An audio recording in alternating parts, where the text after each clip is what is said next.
कीर्तन आहे खऱ्या अर्थाने नैमित्तिक अशा प्रकारचं कीर्तन आहे. काय निमित्त आहे तर मला वाटतं दशक्रिया विधी हे निमित्त आहे. हा नित्य कर्म आणि नैमित्तिक कर्म या कर्मकांडामध्ये या दोन प्रकारामध्ये आपल्याला पाहायला मिळतं.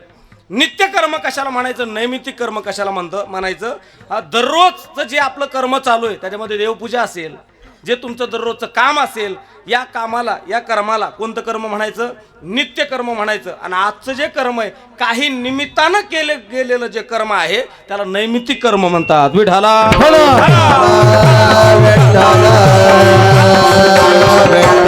दोन्ही कर्माच्या फलश्रुतीचा जर विचार केला तर दोन्हीही कर्माची फलश्रुती आपल्याला मिळते, पण नैमित्तिक कर्माची जेवढी फास्ट मिळते तेवढी नित्य कर्माची आपल्याला फास्ट मिळत नाही. हा नैमित्तिक कर्म जर आपण केलं, आता बघा काही ते चारण मारण उच्चाटन स्तंभन मोहन करणारी जी मंडळी असतात की नाही, ते पण कर्म करतात, त्यांना पण नैमित्तिक कर्म करावं लागतं. ते मंत्र गावरान भाषेमध्ये बोलायचं म्हणलं ते मंत्र उजाळायचे म्हणतात. काय करायचे, उजाळायचे. कधी उजाळायला लागतात, बाबांनी सांगितलं कधी, हे अमावस्या पौर्णिमा, हे निमी येते का, नाही ना, हे कधीतरीच येतं. याला नैमित्तिक कर्म म्हणतात. ज्या निमित्तानं अमावस्याच्या निमित्तानं, बरं नुसतं त्या अमावस्याची रात्र नाही चालत, त्याला परत कशात जाऊन करावं लागतं ते, त्याच्यात पुन्हा विशेष पर्व काळ लागतो, ग्रहण आहे की नाही. म्हणजे ह्या आणि त्या ग्रहणामध्ये जर ती उपासना ती साधना जर त्या साधकाकडून घडली तर मला वाटतं ते काम काय होत असतं, पटकन फलद्रूप होत असतं. म्हणजे या नैमित्तिक कर्माला फार मोठी कर्मसिद्धांतामध्ये किंमत आहे. विठाला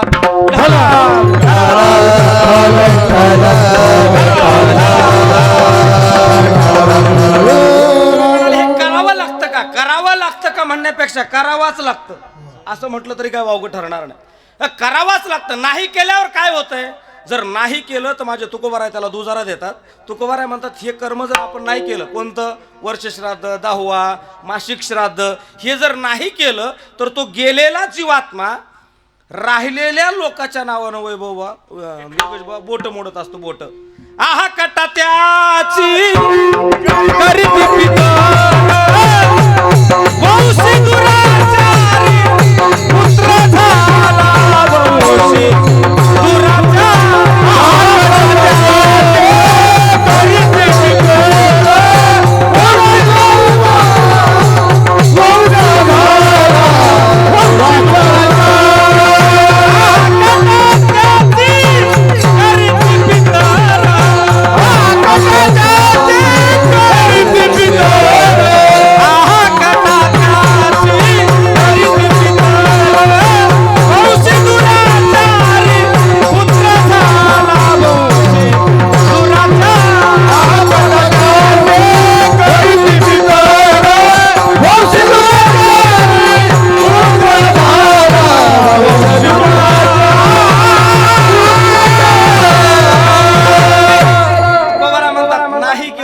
आहा काटा त्याची पांढरी चार बरं खरी ती पितर आणि वंशी दुराचारी पुत्र झाला.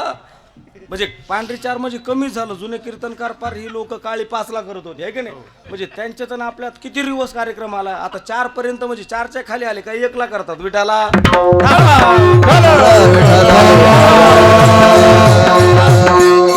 अशा वारकरी चाली षडजत म्हणायचं म्हणल्यावर जरा जडच जात आहे की नाही. पण आता घ्या 1 तास सहन करून काय करावं, एक तर गुतू नाही म्हणतात आणि असा प्रकार येतो.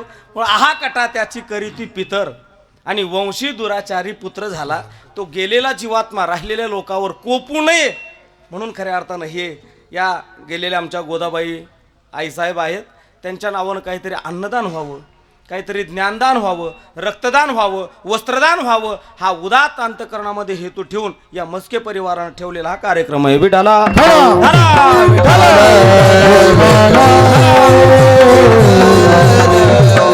त्यांचे जे चिरंजीव आहेत, किती मुलं त्यांना, 4 मुलं, या 4 आणि एक वारलेले आहेत है का नाही. म्हणजे आता 3 हयात आणि म्हणजे असे 4 बंधू आहे आणि या राहिलेल्या 3 जणांनी मिळून खऱ्या अर्थानं या आईचं हे 4 मुली आणि 4 मुलं माझा असा खूप मोठा परिवार म्हणावा गेलेला आहे का नाही. आणि अशा या परिवाराच्या माध्यमातून खऱ्या अर्थानं हा चिंतन करण्याचा सुयोग माझ्या जीवनामध्ये मला आलेला आहे. आणि याच अनुषंगाने आज मी तुमच्या समोर जो अभंग उपस्थित केलाय, गाऊन दाखवलाय, म्हणून दाखवलाय, या अभंगाचं थोडंसं चिंतन आपण पाहूयात. या अभंगाची सुरुवात महाराजांनी करत असताना पहिलं बरं होतं, शेवट या शब्दानं केली. द्या आवाज थोडा. कुठल्या शब्दानं केली? शेवट या शब्दानं केली. शेवट म्हणजे काय? शेवट म्हणजे मरण असं होत नाही. मरण म्हणजे शेवट आहे असं नाही. तर शेवट या शब्दाचा काय अर्थ आहे? तर शेवट म्हणजे ते ध्येय प्राप्त करणं, याचं नाव शेवट आहे. विठाला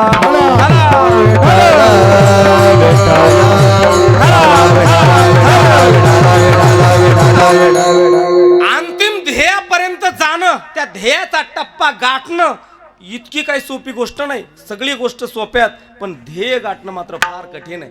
ते ध्येय गाठण्याकरता त्याला वेड व्हावं लागतं. त्या लोकांना म्हणतात ध्येय वेडे माणसं. काय म्हणतात? हा, पक्वास शिकायचा आहे, शिकायचा म्हणून येत नाही, आणि शिकायला गेला म्हणून येत नाही. चांगल्या गुरुजीकडे जरी गेले तरी तो पक्वास येत नसतो. त्या साधकाला त्या पक्वाजाबद्दल काय पाहिजे? प्रेम पाहिजे. आणि नुसतं प्रेम असून उपयोग नाही, तर त्याच्याबद्दल काय पाहिजे? आस्था पाहिजे. नुसती आस्था असून उपयोग नाही, तर त्याच्याबद्दल तळमळ असणं हे सगळ्यात महत्वाचं. हा, तळमळ जर असेल तर मला वाटतं माणूस त्या ध्येयापर्यंत जाऊ शकतो. तळमळ जर नसेल तर मला शिकायचं आणि शिकायचं. हा, मला वाटतं ते ध्येय ज्याला आपण सुख म्हणतो. मला सांगा, सुख ही गोष्ट उच्चारणीय आहे का भोगनीय आहे? बोला बोला बोला. जाऊ द्या, गुलाबजाम कळतात का? खाणी आहेत का पाहणी आहेत? हा, हे कसं कळलं पटकन? खाणी आहेत, हे का नाही? तसं सुख ही गोष्ट उच्चारणीय आहे का भोगनीय? भोगनीय. उच्चार सुख सुख सुख सुख सुख सुख सुख सुख सुख सुख सुखा ठण पडतील, पण तुला सुख मिळणार नाही, का नाही? मला वाटतं ते मिळवण्याकरता ते भोगनीय, ते सहज मिळत असतं. त्याच्याकरता ते मिळण्याकरता जी प्रक्रिया आहे त्याला म्हणतात तळमळ. विठाला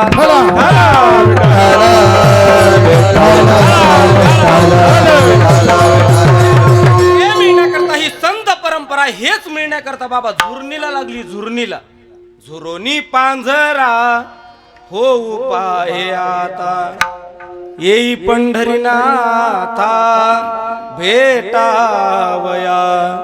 झुरोनी पांझरा हो उपाय आता. ते ध्येय गाठण्याकरता अंतःकरणामध्ये एवढी निकड पाहिजे, एवढी निकड पाहिजे, जसं एखादा मासा पाण्यातून बाहेर फेकला आणि त्याला काय वाटतंय?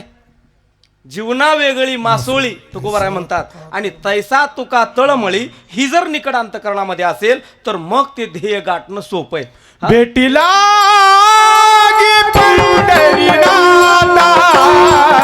भेटीला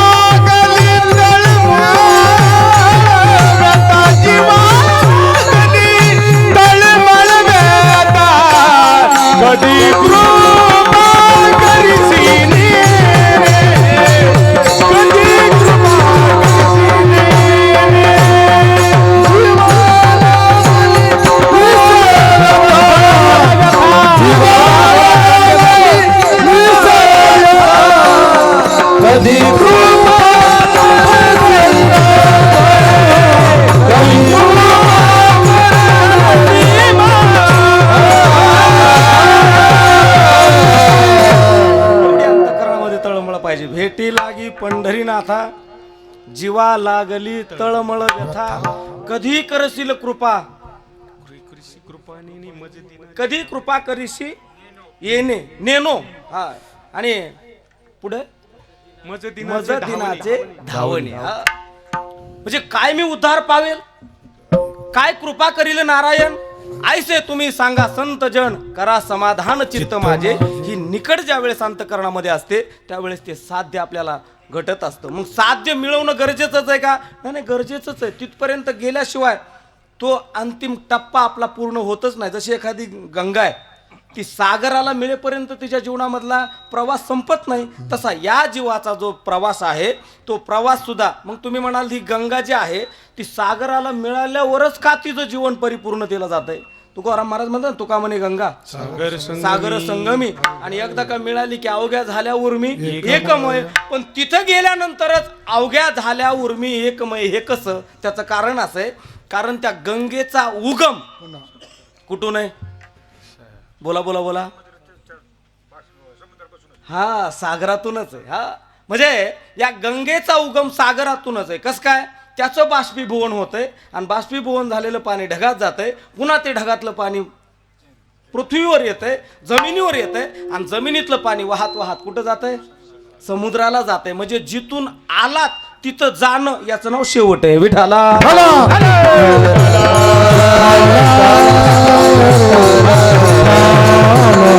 जसं एखादी बस आहे, नेवासा आगारामधून सुटली आणि अहमदनगरच्या आगाराला, अहिल्यानगरच्या आगाराला तिला जायचंय. मला सांगा, नेवाशावरून निघालेली बस जिला नगरला जायचंय, मला सांगा त्या बसचा शेवट कुठे आहे? बोला बोला बोला. नेवासा हा शेवट आहे, नगर तिचा शेवट नाही. हा, नगर तर हा तिचा काय झाला? स्टॉप झाला, स्टॉप.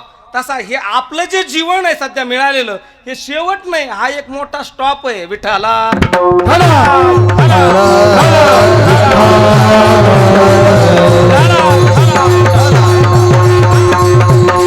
त्या साध्यापर्यंत जाणं ही फार कठीण गोष्ट आहे. तिथपर्यंत जाण्याकरता फार थोडी माणसं आहे. सगळ्याचा प्रवास त्या दिशेनं निघाला फटांगरे गुरुजी. सगळ्यांना वाटतं आम्हाला ते मिळायला पाहिजे, ते सुख आम्हाला मिळायला पाहिजे, त्या साध्यापर्यंत आम्ही जायला पाहिजे, पण जात नाही. का? तर त्याचं कारण आहे, आपल्याला जायचंय पुण्याला आणि बसलोय हैदराबादच्या गाडीत. म्हणजे आपला काय चुकलाय?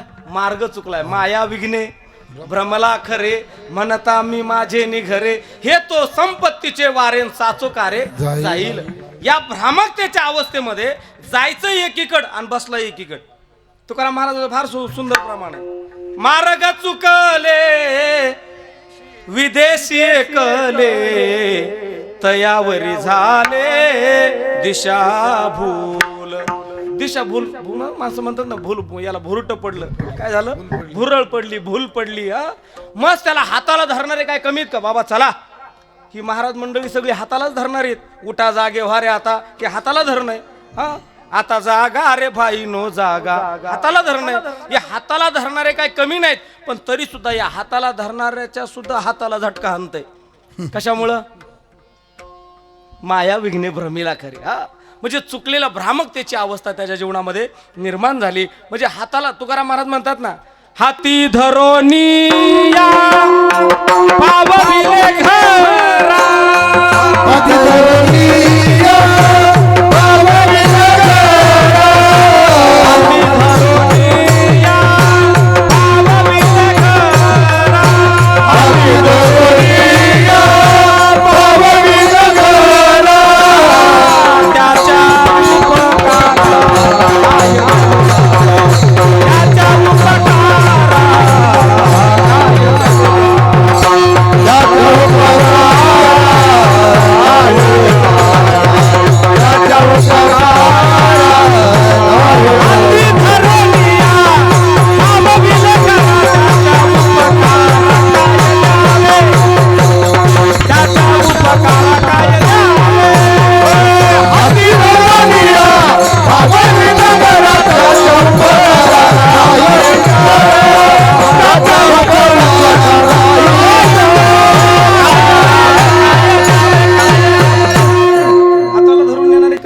धरोनिया पावविजे घरा, आणि त्याच्या उपकारा काय द्यावे. पण त्या हाताला धरणाऱ्याच्या सुद्धा हाताला झटका मारतय. का? तर माया विघ्ने भ्रमला खरे. हा, ही अशी या जीवाची अवस्था झाली. म्हणजे जायचंय तिकडं, जाण्याची इच्छा आहे, पण मला वाटतंय जाण्याचं काय होईना, प्रवृत्ती तिकडं, तो रस्ता पकडना. का? त्या दिशेला जाण्याकरता सगळ्याच लोकांना वाटतंय जावं. प्रत्येक बाप आपल्या लेकराला शाळेमध्ये शिकायला टाकतंय. कशा करता? म्हशी मागं जावं म्हणून का? नाही, प्रत्येक बापाच्या अंतःकरणामध्ये लेकराविषयी एकच असतं की या लेकराला काय लागावी? नोकरी लागावी. पण मला वाटतं जेवढा शाळेचा पट आहे, सगळीची सगळीच लागतात का नोकरीला? नाही ना, कुणीतरी एखादा कुणीतरी. हा, मनुष्याना सहस्रेषु, बघा, एखादा कुणीतरी. तुकाराम महाराजाच्या भाषेत विरळाईचा कोणी तुका दास चिलोटा दुखाचा चिलोटा दुखाचा चिलोटा विरला विरळा पावे विरळा पावे विरळा पावे विरळा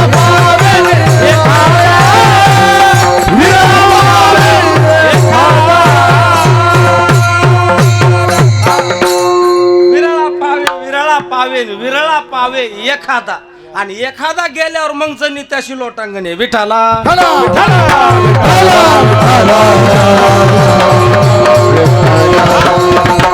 या ध्येयापर्यंत पोहोच होण्याकरता सगळे निघालेले आहेत, पण सगळ्यालाच ते गटत योगेश बुवा ते गटत नाही. बघा आता मला वाटतं आंब्याला काय आलाय सध्या बहर आलाय. एवढा बहर आलाय की फटांगरे बाबा त्या बहराकडे बघून त्या शेतकऱ्याला वाटतं या वर्षी माझ्यावर दरिद्रीच राहत नाही. म्हणजे एवढा बहर आला काय म्हणला एका एका झाडाला आणि एका एका तवराला कमीत कमी 100 तरी कैऱ्यात. मग एका तवराला 100 कैऱ्या तर एका झाडाला किती कैऱ्या तुमच्या लक्षात येते ना मी काय बोलतोय. एका झाडाला एका तवराला जर 100 कैऱ्या तर एका झाडाला कमीत कमी 4-5 हजार मोकळ्या. पण 5,000 कैऱ्या त्या शेतकऱ्यानं धरल्यात, पण घरात येतात का हो तेवढ्या नाही येत. काही कशात घडतात बाबा, काही वाऱ्या कावदानात जातात, काही पावसात जातात, काही उतरीनाराला जातात, काही घरी येताना पोत्यातून गळतात आणि मला वाटतं गळून गळून राहतात 400-500 हे का नाही. शास्त्रीचे ते 400-500 आपण कशाला लावतो, आडीला लावतो. मला वाटतं आडीला 500 लावलेल्या त्या तरी खायला मिळतात का. हा आडीच्या बिगुडीला सगळ्या येत नाही, त्याच्यातल्या काही नासात्यात काही आता ते सगळं तुम्हाला काही सांगायची गरजच नाही. म्हणजे हे सगळा पसारा सांगितला मी काय मनाने गोष्ट थोडीच तयार केली नाही. याला तुकाराम महाराजाचं प्रमाण आहे. मोहरा आईसी फळे नाही आले काही गळती आले काही गळती आले काही मोहरा आईसी फळे नाही आले काही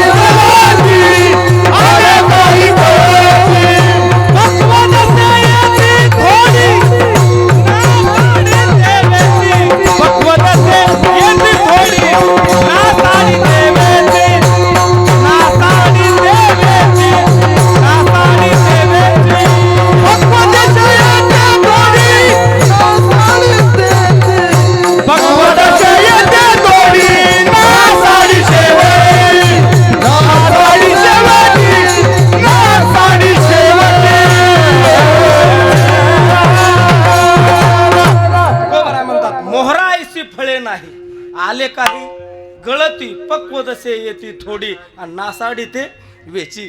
म्हणजे सगळे त्या दिशेनं निघाले, पण सगळ्यांनाच ते ध्येय प्राप्त होतंय अशातला प्रकार. हा बघा माणसाच्या जीवन जगण्याच्या 2 पद्धती आहेत, एक परमार्थिक पद्धत आणि एक व्यावहारिक पद्धत आहे. परमार्थिक पद्धतीला सुद्धा शेवट आहे, व्यावहारिक पद्धतीला सुद्धा शेवट आहे. परमार्थिक पद्धतीला सुद्धा सुरुवात आहे आणि व्यावहारिक पद्धतीला सुद्धा सुरुवात आहे. पण या दोन्हीही पद्धतीचा विचार केला तुम्ही म्हणाल्या परमार्थिक पद्धतीच्या गोडव्याचा एवढा तुम्ही का वर्णन करताय याच्याकरता मी बोलतोय. प्रापंचिक पद्धत आणि परमार्थिक पद्धत, संसार आणि परमार्थ. आता मला सांगा संसाराची सुरुवात आणि परमार्थाची सुरुवात, परमार्थाची सुरुवात गोड आहे का कडू आहे? बोला बोला तुमचं म्हणणं काय. नाही देवदेव सुरुवातीला गोड आहे का कडू आहे? बोला ना बोला ना. गोडच आहे ना, बरोबर आहे ना त्यांचं, आहे का नाही. गोडच आहे ना म्हणले ते, खरं ना त्यांचं गोडच आहे ना बाबा, आहे का नाही, असं लय कोतरून म्हणले ते. गोडच आहे म्हणजे बाबा परमार्थाची सुरुवात ते म्हणले गोड, तुम्ही म्हणले कडू आहे. खरी गोष्ट कोणती ह्याच्यातली? खरी गोष्ट कडू आहे. परमार्थाची सुरुवात ऐका कडू आहे. बरं कशी कडू आहे, गोड नाही. परमार्थाची सुरुवात जाऊ द्या, लय परमार्थ देवदेवाच्या गप्पा पाहण्यापेक्षा थोडंसं आपल्याला सगळ्याला अनुभवातली गोष्ट तुम्हाला सांगतो ऐका. आपण लहानपणी भजनाला जायचो शास्त्रीजी बरं, आणि भजनाला मंदिरात गेलं की योगेश भाऊ ते गावातले जे जुने भजने असतात का, जुने म्हणजे तुमचं सगळं रेंजच आली म्हणायचं मला, आहे की नाही. गावातले जे जुने भजने असतात का, ते लेकरू जर भजनाला गेलं ना बाबा, आता ते लेकरू मेळच लागून देत नाही ना, ते लेकरांनी जावा आपलं टाळ उचलावा आणि जसा टाळ उचलला की ते भाजण्या खेकसत ठेव दे टाळ खाली. त्या लेकराने टाळ खाली ठेवा. झालं 10-15 मिनिटं गेले की लेकराच्या काय लक्षात राहत नाही. लेकरू पकवाजाकडे जाते. पकवाजाकडे गेलं की ते पकवाजावर थाप टाकते आणि पकवाजावर थाप टाकली की त्याची आळी सरकलीच. कुणाची? जुन्या भजने. उठ उठ उठ. तुझ्या बाप जन्मी कधी भजन करायचं माहिती आहे का? म्हणजे लक्षात येतं ना तुमच्या. सुरुवातीला भजन करायचं म्हणलं तर एवढा त्रास आहे. नुसता प्रवेश करायला, परमार्थातल्या प्रवेशाला जर एवढा त्रास आहे तर परमार्थ सुरू झाल्यावर किती त्रास असेल तुम्ही पाहून घ्या. हा म्हणजे परमार्थामध्ये सुरुवातीला फार त्रास आहे. पण ऐका, या त्रासामध्ये जो माणूस दम धरतो ना, दम जर दम धरला तर मग गोड आहे. दम धरला म्हणूनच आजचा अभंग तुकाराम महाराजांनी लिहिलाय. तुकाराम महाराजांनी जर परमार्थामध्ये दम धरला नसता तर मला वाटतं हे अभंग रचना झालीच नसती. म्हणजे त्या लेकरांनी जर म्हणला असता जाऊ द्या किती का खवळणात, आपल्याच आजोबाच्या वयाचे आहेत, वडिलाच्या वयाचे आहेत, खवळू द्या पण आपली चिकाटी सोडायची नाही, तर या स्टेजवर तो येऊ शकतो. आणि ते जर तिथंच म्हणला हे भजण्या, हे तो अटाळ, हे तुझी माळ, हे तुझा गंध, उद्यापासून सगळंच बंद, तो कीर्तन नगन भजन नग आहे का नाही. हा तुझ्या नादी लागण्यात काही मजा नाही. तसं जर म्हणला तर जीवनाचं सोनं झाल्याशिवाय राहत नाही का नाही. वाटोळं म्हणा. पण तुम्हाला सांगतो तिथं जर दम धरला ना शास्त्रीजी, जर त्या जाग्यावर जर त्या लेकरांनी दम जर धरला तर तुकोबाराय म्हणतात पिकली या सेंद कडू पण गेले, पिकली या सेंद कडू पण गेले, पिकली या सेंद कडू पण गेले, पिकली या सेंद कडू पण गेले, पिकली या सेंद कडू पण गेले, पिकली या सेंद कडू पण गेले, कडू पण गेले, पिकली या सेंद कडू पण गेले, पिकली या सेंद कडू पण गेले. पैसे आम्हा केले पांडुरंग, पैसे आम्हा केले पांडुरंग, पैसे आम्हा केले पांडुरंग, पैसे आम्हा केले पांडुरंग, पांडुरंग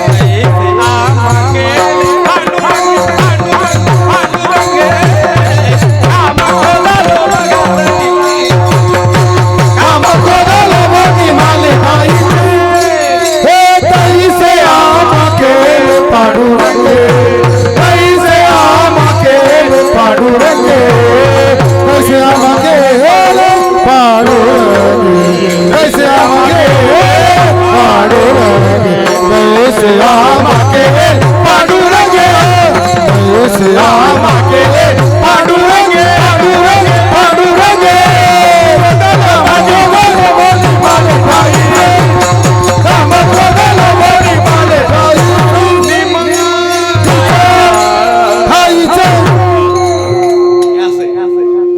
तिथं जर दम धरला तर मग पिकली सिंधा दम धरावं लागते म्हणा. सोपं काय का या चालीला दम धरला म्हणून समोर आली ती, नाही तर समोर नसते आली आहे का ना. अशी दम धर बळच येते का कशी, येते का कशी, म्हणजे असा प्रकार. पिकली या सेंद कडू पण गेले आणि मग तैसे आम्हा केले पांडुरंगे. तुकाराम महाराजांनी उदाहरण दिलं शेंदाडाचं. शेंदाड किती कडू असतंय, लिंबाचा पाला तरी बरा एवढं बेकार ते, वास आला तर माणसाला वांती येते, इतकं कडू. पण तेच शेंदाड जर पिकलं ना तर कुठल्या वाटणीत लावलं हे खाणाऱ्याला सांगायची गरज, वासानीच पळत आहे खायला. का तर आता त्याच्यातला काय गेलेला आहे, कडूपणा गेलेला आहे. मला वाटतं कडूपणा जाणं आणि गोडपणा निर्माण होणं याचं नाव आहे शेवट. याचं नाव काय आहे, याचं नाव शेवट आहे. हा म्हणजे पण ते गाठण्याकरता अगोदरची जी प्रक्रिया हो तिकडं टाळ वाजू नको आहे का नाही, आला का इकडं, म्हणजे असा जो प्रकार आहे. म्हणजे या परमार्थामध्ये परमार्थाची सुरुवात काय म्हटलं तुम्हाला, कडू आहे. पण परमार्थाचा शेवट जर पाहिला ना तर शेवट कसा आहे, आनंदू रे आजी आनंदू रे, सभा अभ्यंतरी अवघा परमानंदू रे, आनंदू रे आजी तुका म्हणे आम्ही खातो आनंदाचे, दुःखाचे नाही, आनंदच आहे. पण थोडं अलीकडे या प्रापंचिक जीवनामध्ये आता परमार्थाचा झाला विषय, संसाराची सुरुवात. आता बाबा तुम्ही सांगा गोड आहे का कडू आहे, आता आता आता आता गोड आहे का नाही. हा आता गोड आहे, किती गोड आहे बाबा. बाबा त्या गोडव्यातला तुम्हाला आता सांग, मी सांगू ना तुम्ही ऐकू ना, एवढा गोड आहे का नाही, किती गोड. आता त्या परमार्थाच्या आपलं प्रपंचाच्या सुरुवातीचा गोडव्याचा विचार केला, ते ज्याचं ज्याचं नवीन लग्न झालं त्याला जाऊन विचार. मला वाटतं ते दोघं एकमेकाला सोडून बाबा घास खात नाहीत घास. तिला जर त्या सारीला त्या मुलीला जर विचारलं ना का गं स्नेहा अगं चल ना जेवण करायला, ती म्हणते अगं ग ग ग ते आमचे ते आल्याशिवाय मी अन्नाच्या कणाला बोला ना शिवत सुद्धा नाही असं म्हणती. कोण? ती बायको. कोणाची? ज्याचं नवीन लग्न झालंय त्याची. हा किती प्रेम. मेरे हात में तेरा हात हो और सारी जिंदगी डॉक्टर साहेब बरबाद हो म्हणा ना है का ना. तेरे साथ हो. एवढं प्रेम त्या दोघांचं. पण मला वाटतं हे प्रेम कुठपर्यंत आहे बाबा? जोवरी चळन गा तोवरी म्हणती माझा मानिती लहान थोर देह सुखाची आकारा इंद्रिय मावळली आला बाबूल आजा कैसा विपरीत झाला तोची देह नवे तुझा. सुरुवातीचं प्रपंचामध्ये कुठपर्यंत आहे? इथपर्यंतच आहे. कुठपर्यंत? माझा नाही हात पाय डोळा पडलेला माझा नाही हात पाय डोळा पडलेला करण हे बधीर झाले माझ्या बोले हे बधीर झाले माझा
नाक मूक गळू लागे लाळा आणि शेंबूड.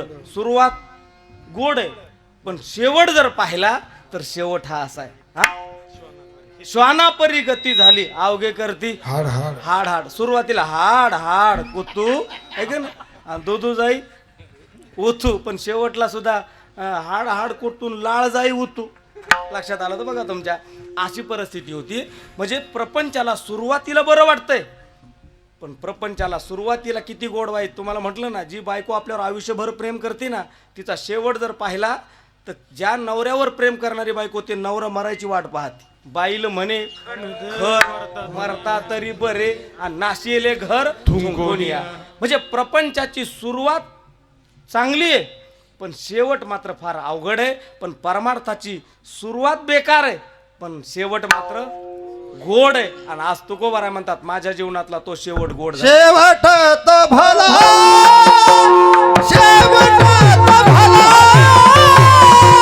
शेवट तो भला शेवट तो भला शेवट तो भला शेवट तो भला भला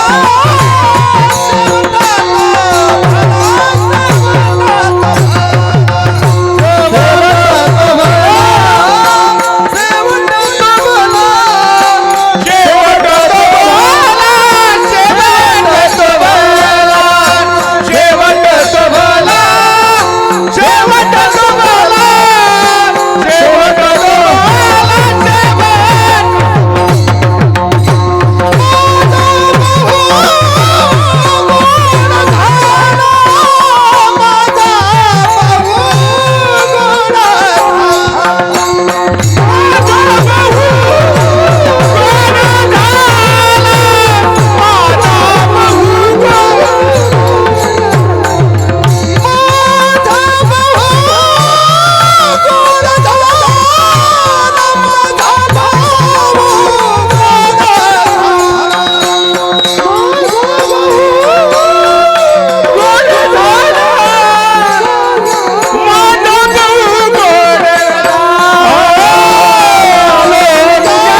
माझा शेवट गोड झाला असं म्हणणं कितपत योग्य आहे? आता उगं मी म्हणायचं नाही मायासारखं कीर्तन कुणीच करत नाही, मी लय भारी, हे मेंदू गेल्याचे लक्षण आहेत का नाही माझे? नाही आहेत का नाही खरं सांगा. आता उगं शेतूळ गुरुजी मायासारखा पाकवाच अरे बस थापच टाकायचं नाही आपल्या पुढं कोणी मी इतकं भारी वाजे नाही, हे म्हणणं कशाचे लक्षण आहे?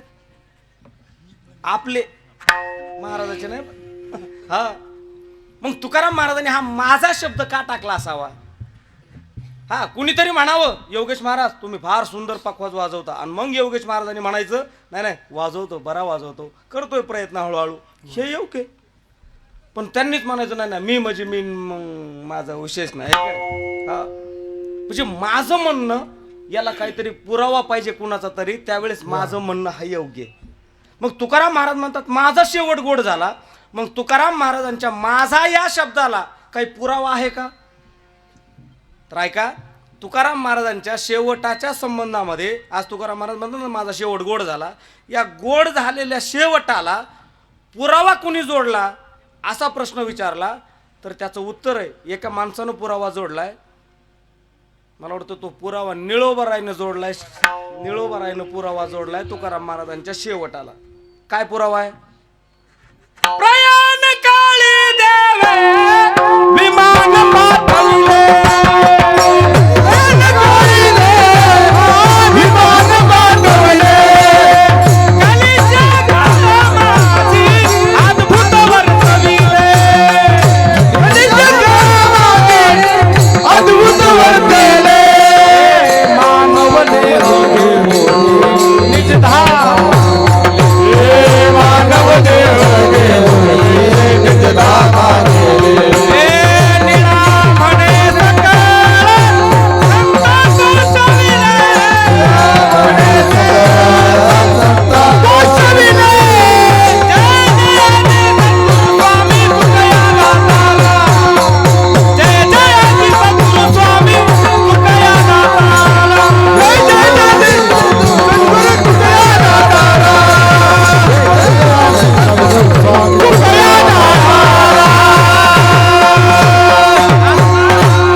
शेवटाला ही पुरवाने जोडली. प्रयाण काळी देवे विमान पाठविले, कलीच्या काळा माझी अद्भुत वर्तविले, मानव देह घेऊन निज धामा गेले, निळा मने सकळ संता तोषविले. म्हणून तुकोबरायनं म्हटलं असावं शेवट तो भला माझा बहु गोड झाला. पण महाराज गोड झाला म्हणजे तुम्हाला नेमकं काय मिळालं? आलो निजाच्या मायेरा, आलो निजाच्या मायेरा, आलो निजाच्या मायेरा, वा वा गुरुजी. आलो निजाच्या मायेरा, आलो निजाच्या मायेरा, आलो निजाच्या मायेरा.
तर त्याचं उत्तर दुसऱ्या चरणामध्ये आलो निजाच्या माहेरा, भेटी रखुमाईच्या वरा, मी त्या निज तत्वापर्यंत पोहोचत झालो. हा म्हणजे तिथपर्यंत पोहोचतो झालो, तिथपर्यंत पोहोचतो होण्याकरता ते निजतत्व जे आहे, मला वाटतं तिथं पोहोचल्याच्या नंतरची जी अवस्था आहे, अनहत ध्वनिनाद, तो पावला परमपद, उन्मनी तुर्या विनोद छंदे छंदे डुल्लतसो, अशी अवस्था झाली. कशी? पहिलं मेरूचे शिखरी, एक योगी निराकारी, मुद्रा लावणी खेचरी प्राणायामी बैसला, तेने सांडियली माया, हे सगळ्यात महत्वाचं आहे, ते जियली कंथा काया, मन गेले ते विलया, ब्रह्मानंदा माझारी, आलो निजाच्या माहेरा. विठाला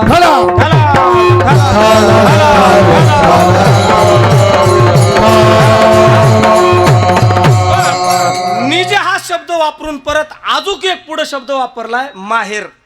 हा, निज म्हणजे तिथं पोहोचलो आणि पुढे काय शब्द वापरलाय? माहेर. माहेर हा शब्द का वापरला असावा?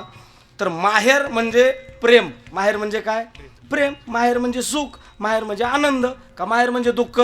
माता मावल्यानो, माहेर शब्द निसता कानावर जरी पडला माता मावल्याच्या तर मला सुख सुख आहे की नाही, निसतं सुख, किती बी सुख.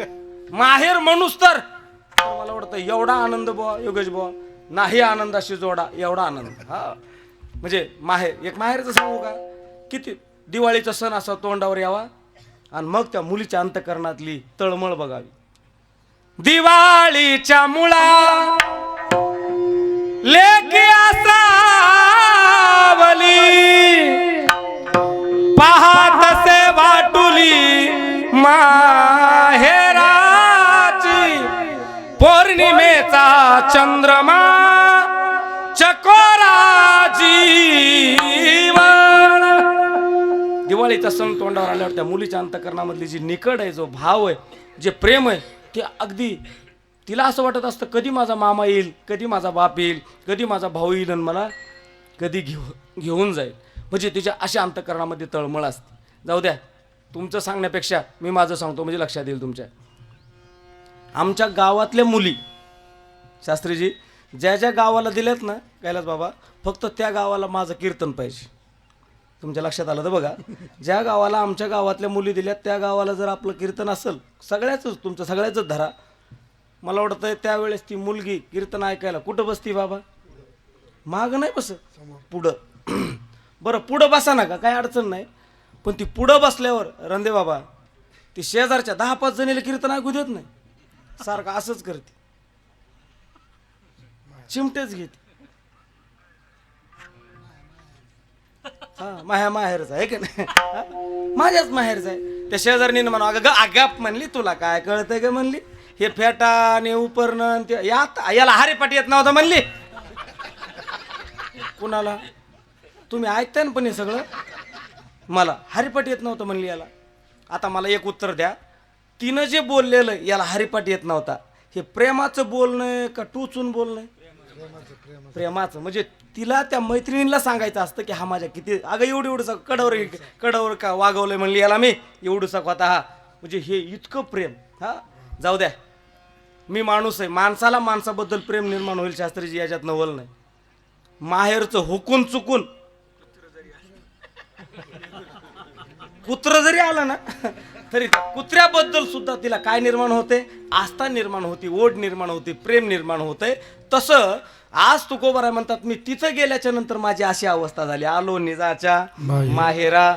आणि तिथं गेल्यावर काय झालं, जसं मुलीला गेल्यावर माहेराला गेल्यावर मायबाप भेटतात, तसं तुकोबाराय म्हणले मला तिथं गेल्यावर सुद्धा अशीच भेटी झाली. भेटी रखुमाईच्या वरा, म्हणजे रुक्माईची भेट आणि पांडुरंग परमात्म्याची भेट झाली. पण तिथं गेल्याच्या नंतर अशी प्रक्रिया माझ्या जीवनामध्ये घडली. नेमकं काय झालं? परिहार झाला, परिहार झाला, परिहार झाला, परिहार झाला, परिहार झाला, परिहार झाला, परिहार झाला, परिहार झाला, परिहार झाला, परिहार झाला, परिहार झाला, परिहार झाला.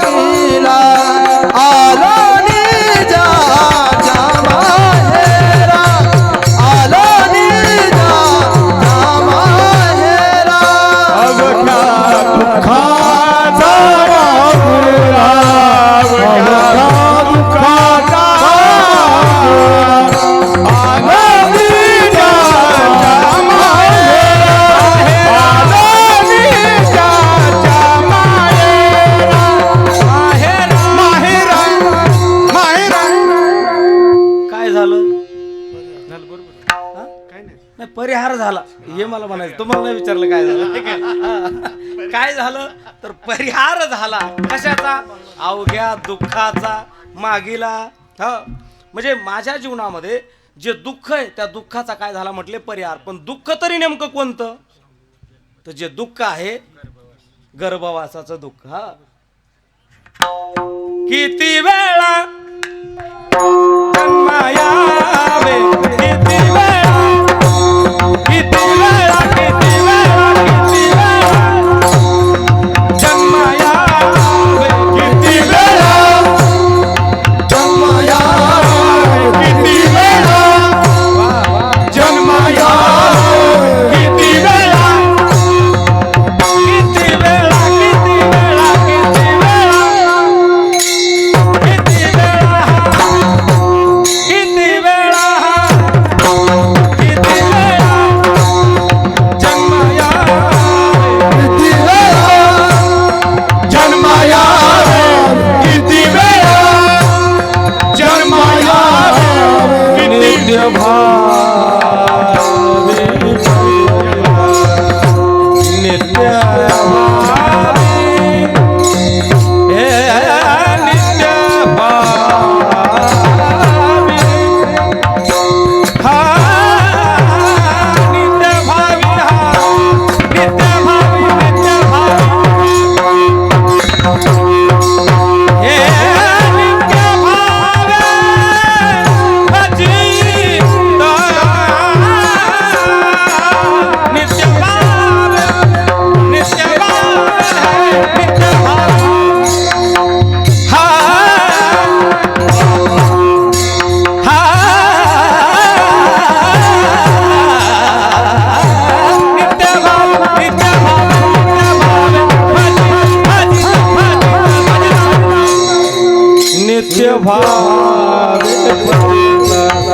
नित्य भावे, नित्य भावे अजित मनमोनी जीव भ्याला, मनमोनी जीव भ्याला, मनमोनी, मनमोनी, मनमोनी, मनमोनी. हे दुःख आमचं नाहीसं झालं. कोणतं बाबा? किती वेळा जन्मा यावे आणि नित्य व्हावे फजित मनवोनी जीव भ्याला, शरण गेला विठोशी. त्याला शरण गेल्याचा आमच्या जीवनामध्ये परिणाम असा झाला मनवोनी. म्हणून संत परंपरा म्हणते ना मनवोनी शरण जावे त्याच्या करताच. पण कसं? सर्व भावे देवाशी. शरण गेल्यावर काय होतंय तर तो हा उतरील पार भवदुस्तर नदीचा. हा? त्याला जर शरण गेलं तर त्यांची सरली येरझार, झाला सफल व्यापार. म्हणून अशी परिस्थिती माझी झाली. काय? परिहार झाला अवघ्या दुःखाचा मागीला. आता या 3 घटना घडल्या. कोणत्या कोणत्या? पहिली घटना शेवट गोड झाला. दुसरी घटना त्या निज तत्वापर्यंत मी पोहोचत झालो. आणि तिसरी घटना जन्म मरणच राहिलं नाही मला. जन्म मरणातीत अशा प्रकारची अवस्था झाली. म्हणजे किती प्रकार घडले? हा, एक वादी चढिली, दुसरा गट्टा लावला, तिसरा ठोका टाकला, थाप टाकला, म्हणजे पकवास लागला. हे जसं हे तसंच आहे, है की नाही? हा, म्हणजे या तिन्ही घटना शेवट गोड झाला, निज तत्वापर्यंत गेले, जन्म मरणाचं दुःख नाहीसं झालं. तुकाराम महाराज या तिन्ही घटना तुमच्या जीवनामध्ये ज्या घडल्या या नेमक्या कशामुळं घडल्या?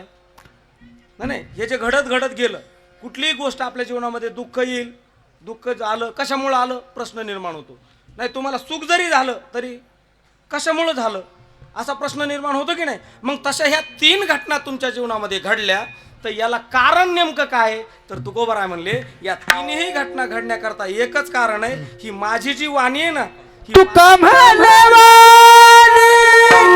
तुका म्हणवानी,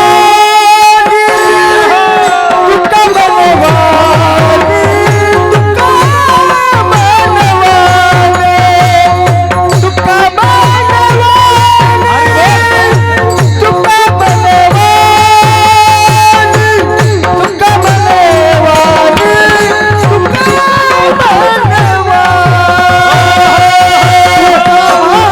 म्हणवानी.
दिली आता घेऊ धणी, समर्पिली वाणी पांडुरंग घेतो झणी, पूजा होती मुक्ता फळी, रस ओविया अमंगळी यथामती यथा अवकाश. धावत्या वेगामध्ये या अभंगाचं आपण चिंतन करण्याचा प्रयत्न केलेला आहे. या अभंगाचा अर्थ असाच असेल असा काही माझा दावा नाही. इथं सगळी कीर्तनकार मंडळी आदरणीय वंदनीय पूजनीय शास्त्रीजी आज या ठिकाणी उपस्थित आहेत. खऱ्या अर्थानं त्यांचा योग, आम्ही रात्री हिंगोलीला दोघं सोबतच होतो. रात्री त्यांचं होतं आणि सकाळी आता माझं आहे का नाही, सावड फेडायला आले ते. रात्री आम्ही सोबतच होतो. म्हणून हा योग अशा प्रकारचा जीवनामध्ये आलेला आहे. म्हणून शास्त्रीजी या ठिकाणी उपस्थित आहेत. शास्त्रीजींच्या चरणारविंदी सेवा आपण त्याला सर्वांना समर्पित करायची. आणि आज खऱ्या अर्थानं ज्यांना जाऊन 10 दिवस पूर्ण होत आहेत,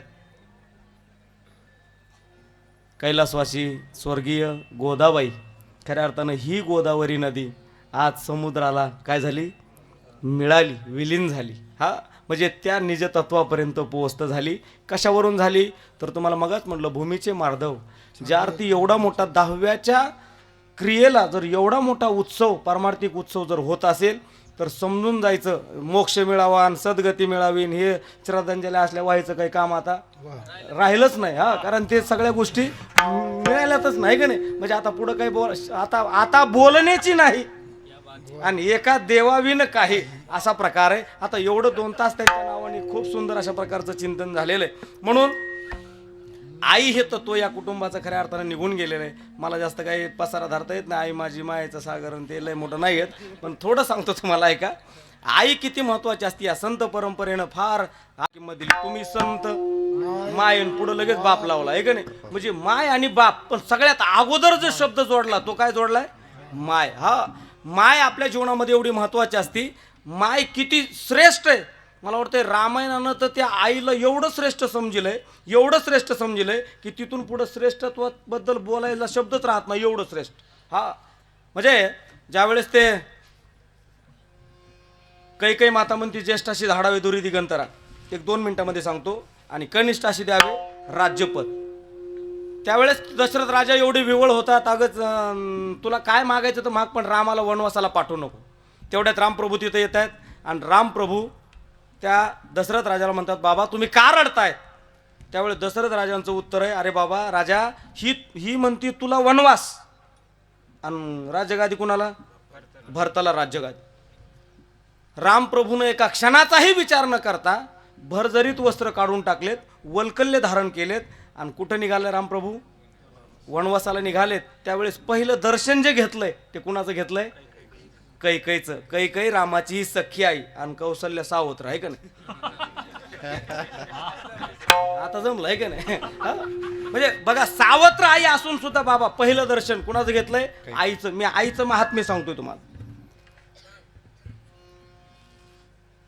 सुमित्रेचं दर्शन घेतलंय आणि जी ओरिजिनल आई आहे ना, काय नाव आहे तिचं, कौशल्या मातेकडे ज्यावेळेस माझे रामप्रभू जात आहेत ना, त्यावेळेस ती कौशल्या माता रामप्रभूला म्हणते, राजा बाळा रामा वनवासाला जाऊ नको. रामप्रभू म्हणतात, मामाला जावं लागेल वनवासाला. कौशल्या माता म्हणते, अरे जाऊ नको, अरे मी आई आहे, तुला आईचं अंतकरण काय कळणार आहे. कौशल्या बोले आपण ऐके रामा सावधान, सांगेन मातेचे महिमान अति गहन वेदोक्त. रामा आईचं महात्म्य गहन आहे, वेदोक्त आहे. अरे रामा, पोरग जर संन्यासी झालं त्यानं बापाचा त्याग करावा पण आईला सांभाळावं, हे कोण शिकवतंय, रामा. पुत्र झालिया संन्यासी अवश्य त्यागावे पित्यासी, भिक्षा मागोनी मातेशी पोसावे शास्त्रार्थ विधी संन्यासी जाण. एवढा आईचं महात्म्य अशा प्रकारचं आहे. पण रामप्रभू म्हणतात, मा तुझं अंतकरण मला कळतंय, पण आज जर मी वनवासाला नाही ना गेलो तर या जगाला कळणार नाही माझा बाप सुद्धा माझ्यावर किती प्रेम करत होता. रामप्रभू इकडं चित्रकूट पर्वतावर पोहोचतायत न पोहोचतायत तोपर्यंत दशरथ राजानं प्राण त्याग केला. म्हणजे बाप सुद्धा तितकाच महत्त्वाचा असतो. म्हणजे या 2 जे पार्ट आहेत आपल्या जीवनामधले, खऱ्या अर्थानं हे 2 पार्ट फार महत्त्वाचे आहेत. आणि त्यातलं एक पार्ट मला वाटतंय या परिवाराला सोडून निघून गेलेले आदरणीय आमचे तिन्ही त्यांचे जे चिरंजीव आहेत, खऱ्या अर्थानं त्यांना भगवान परमात्म्यानं या दुःखातून सावरण्याची शक्ती द्यावी एवढीच ईश्वरचरणी प्रार्थना. म्हणून झालेली सेवा तुम्हा सर्वांच्या चरणारविंदी समर्पित करत असताना एखादा शब्द जर चुकीचा गेला असेल तर आई वडिलाचं अंतकरण करून माफ करा. कारण ही सगळी माणसं अगदी दर्दी माणसं आहेत, अगदी सुंदर तयारीची माणसं आहेत. सर्व कीर्तनकार महाराज मंडळी या ठिकाणी उपस्थित आहेत. फटांगरे बाबा आहेत, आदरणीय रणदेव बाबा आहेत, आदरणीय शिंदे गुरुजी आहेत आणि दिलीय बेकरार ते चाल लावली ना त्यांनी आता आहे का शिवाजी महाराज शिवाजी बाबा तुम्हालाही खऱ्या अर्थानं प्रणाम आहे. आदरणीय आपले मल्हारी महाराज आहेत, पेटी मास्तर आहेत, मृदंगावरती मृदंग विशारद आपले गुरुबंधू आमचे योगी दादा, खऱ्या अर्थानं त्यांनाही कोटी कोटी प्रणाम. पूजनीय बुरशे बाबा मुंगशे बाबा या ठिकाणी उपस्थित आहेत. बाबा तुमच्या चरणारी एखादा शब्द चुकीचा गेला